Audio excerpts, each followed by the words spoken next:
Graça e paz, amada igreja, é com muita alegria que nós retomamos nesta nossa caminhada de estudo bíblico, de culto doutrinário, que acontece todas as quartas-feiras por meio aqui do canal do YouTube, através desses vídeos que nós disponibilizamos à igreja, para que neste momento, aí no seu lar, na sua casa, junto com os seus, você possa, de fato, estar assentado ao redor da palavra de Deus e dela aprender um pouquinho mais. Nós clamamos para que o Senhor esteja nos ajudando neste novo ano e que nós possamos dar sequência a essa série de estudos. Nós já tivemos a oportunidade de estudarmos alguns livros da Bíblia, capítulo a capítulo, e desde já há alguns meses que nós vemos estudando aí o livro do Gênesis, o primeiro livro da Bíblia, e nós nos encontramos agora no capítulo de número 42, a partir do versículo 25 até o versículo de número 38. E o meu desejo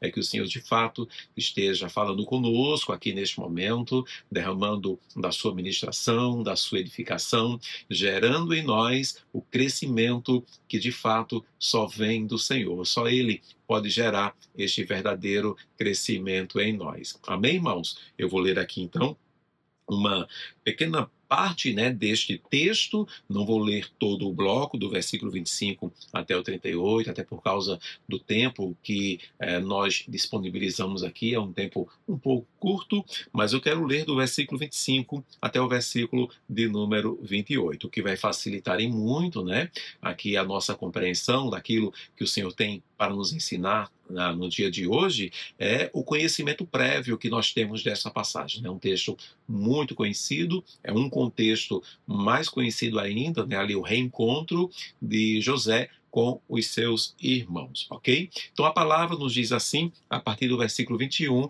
até o versículo de número 28. Em seguida, José deu ordem para que enchessem de trigo suas bagagens, devolvessem a prata de cada um deles, colocando-a nas bagagens e lhes dessem mantimentos para a viagem, e assim foi feito. O que precisamos aqui recordar apenas, irmãos, é que os irmãos de José, há muitos anos atrás, haviam ali vendido ele, como escravo ali para o Egito, e dito ao próprio pai que ele havia sido morto por uma fera. Então, isso nós conhecemos muito bem. Os anos se passaram, depois de prisões, de muitas injustiças, de muito sofrimento, José, então, ele veio ali a se tornar o governador do Egito. Está havendo uma grande fome sobre a terra, inclusive esta fome chega até a casa de Jacó, ali a região onde os irmãos de José eles moravam, e aí o pai de José envia então os seus filhos para buscarem mantimento ali no Egito, para comprarem cereal ali no Egito. Quando estes chegam ali, José os reconhecem, há ali uma pequena trama da parte de José, ele não se revela ainda que seria de fato o irmão ali que eles haviam vendido para o Egito, e ele aqui neste momento, ele segura a Simeão ali, ele detém a Simeão, manda que o restante dos irmãos voltem ali para a sua terra, para Jacó, levem inclusive ali cereais, e só retornem para buscar o irmão que ficar com ele, trazendo ali o filho caçula de Jacó, que seria então o Benjamim. Então, quando ele faz isso, manda juntar ali o cereal nos sacos para os seus irmãos, o José ele dá ordem para que os seus servos devolvessem a prata, ali o dinheiro que eles trouxeram para comprar o cereal, que eles colocassem de volta ali dentro do saco dos irmãos, ok? Continuando então aqui a leitura no versículo 26, eles puseram a carga de trigo sobre os seus jumentos e partiram. No lugar onde pararam para pernoitar, um deles abriu a bagagem para pegar a forragem para o seu jumento, e ele viu então a prata na boca da bagagem, justamente o dinheiro que foi devolvido, E aí no versículo 28, e disse a seus irmãos: devolveram a minha prata, está aqui na minha bagagem. Tomados de pavor, em seu coração tremendo, disseram uns aos outros, que é isto que Deus fez conosco, ok? Então o texto continua, mas para aquilo que o Senhor tem para tratar conosco, só até aqui, então, será suficiente. Ok, irmãos? Vamos então orar ao nosso Deus, vamos clamar para que Ele fale conosco. Oremos. Pai, nós queremos te agradecer por mais esta rica oportunidade que o Senhor nos concede de estarmos retomando, Deus, esta nossa caminhada de culto doutrinário. Eu clamo ao Senhor para que o Senhor se aproprie desta oportunidade e ministre de uma maneira muito forte aos nossos corações. Fala em especial com a tua igreja, Pai, a Igreja Viva Geração, ministra aos nossos corações e gera em nós o crescimento que procede de ti, Pai.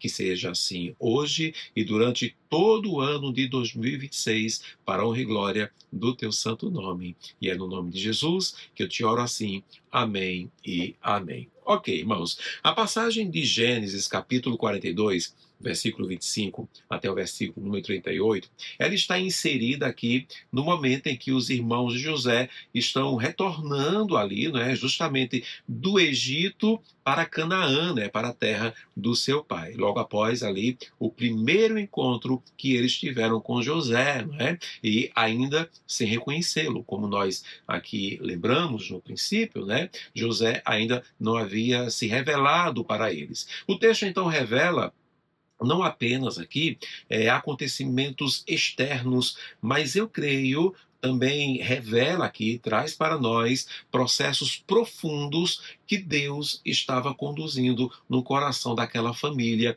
e em especial no coração daqueles irmãos. À luz de todo o contexto, né, e da história aqui de José, algumas lições preciosas, creio eu, se destacam para nós. E eu quero aproveitar esta oportunidade para destacar pelo menos duas lições que eu vejo de maneira muito clara aqui nesta passagem, e em especial essas duas lições, elas se destacam exatamente aqui do versículo 25 até o versículo de número 28. A primeira das lições que eu quero destacar aqui é que Deus, ele usa circunstâncias comuns para despertar consciências adormecidas, né? Vamos aqui considerar os muitos anos que se passaram desde que eles venderam José ali para o Egito como escravo, né?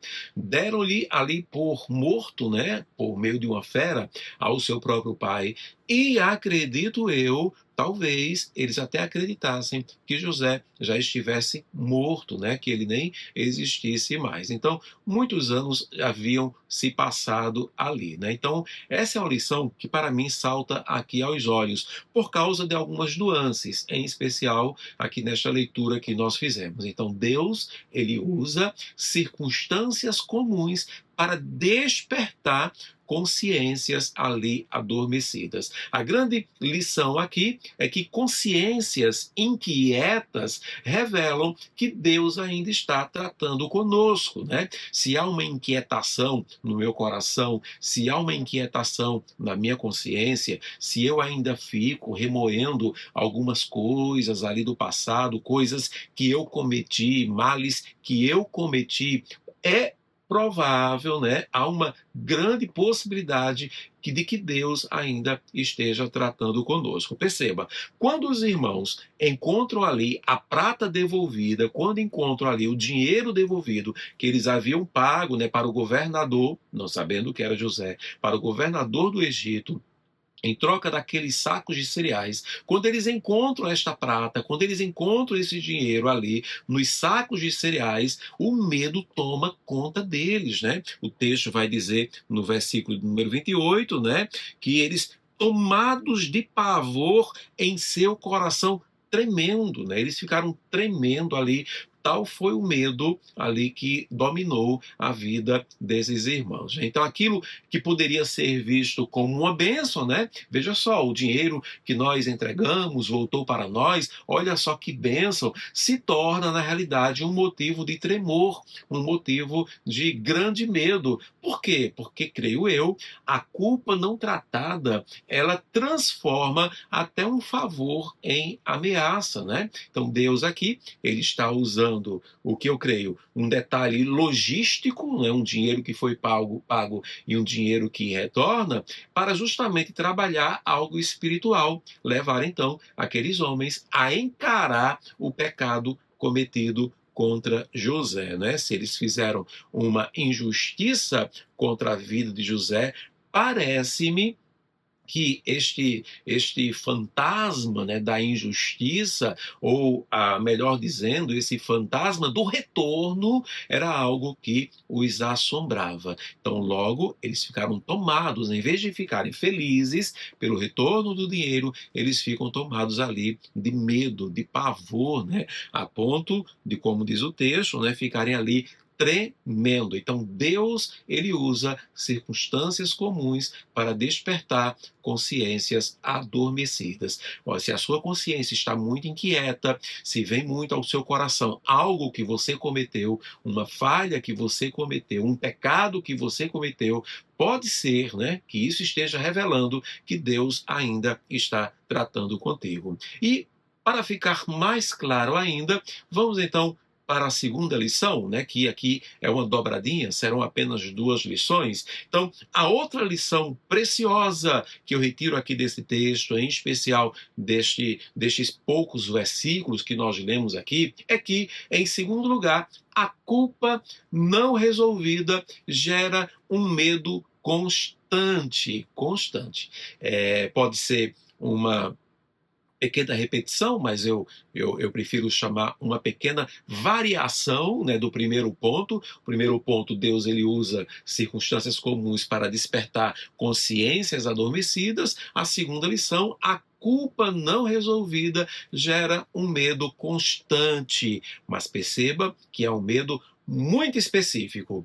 Por quê? Porque o dinheiro que voltou no saco era um dinheiro que, de maneira muito clara para eles, pertencia ao governador do Egito, um homem poderoso que poderia, inclusive, gerar ali um mal contra eles, né? Caso, na cabecinha dele, né, o governador pensasse que eles haviam roubado aquele dinheiro. Então, eles poderiam ser mortos, né, por aquele homem poderoso. Mas aqui o medo é um medo específico. Por quê? Porque os irmãos vão dizer, no versículo de número 28, na última parte, eles dizem assim, que é isto que Deus fez conosco.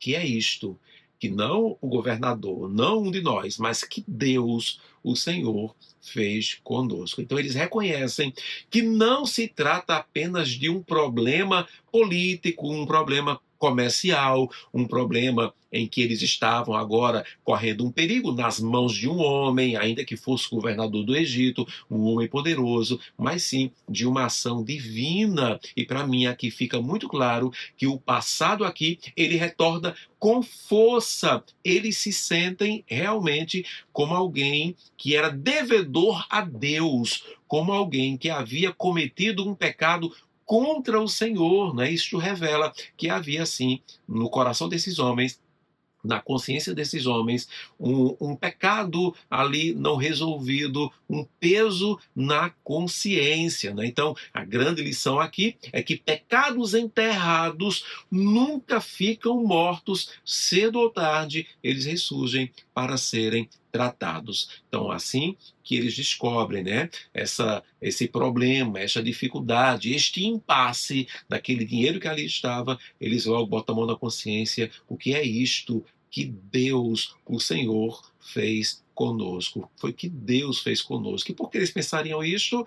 Porque de fato havia algo maltratado ali no coração deles, já havia um pecado ainda a ser confessado, ainda a ser resolvido, né? Então, essas 2 lições saltam aos meus olhos. Deus usa circunstâncias comuns para despertar consciências adormecidas. Se de vez em quando, né, a sua consciência que está adormecida, ela desperta, lhe trazendo ao coração, lhe trazendo à lembrança algo ainda do passado, um peso do passado, pode ser um alerta. Deus talvez esteja ainda tratando contigo. E, em segundo lugar, a culpa não resolvida, ela gera, sim, um medo constante. Há um pecado que ainda não foi confessado, há uma culpa que você ainda carrega, há algo que ainda não foi tratado, e aí, qualquer coisa de errada que acontece na sua vida, no teu coração, não resta dúvidas, é o Senhor que está fazendo isso comigo, é o Senhor que está me disciplinando, é o Senhor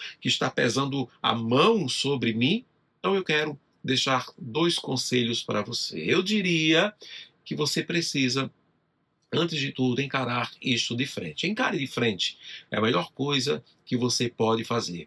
É você não enterrar este pecado, é você não varrer para debaixo do tapete. Eu aprendi, por muitas vezes eu cito isso na igreja, no púlpito, a vida, por muitas vezes, ela é cíclica, né? Então, se você deixa no caminho da sua existência, você deixa largado problemas mal resolvidos, problemas varridos para debaixo do tapete, um dia você vai retornar por este mesmo caminho, porque muitas vezes a vida é cíclica e você vai encontrar este amontoado ainda de sujeira, de pecado, né? Pecados não confessados, e isso vai se avolumar com outros pecados que você trará mais uma vez, vai se juntar a esses mesmos problemas e vai gerar apenas um peso de culpa no seu coração, um peso de culpa na sua mente. Então eu diria, você precisa encarar de frente. E como você vai encarar de frente? Fazendo duas coisas. A primeira delas, um reconhecimento completo. Reconheça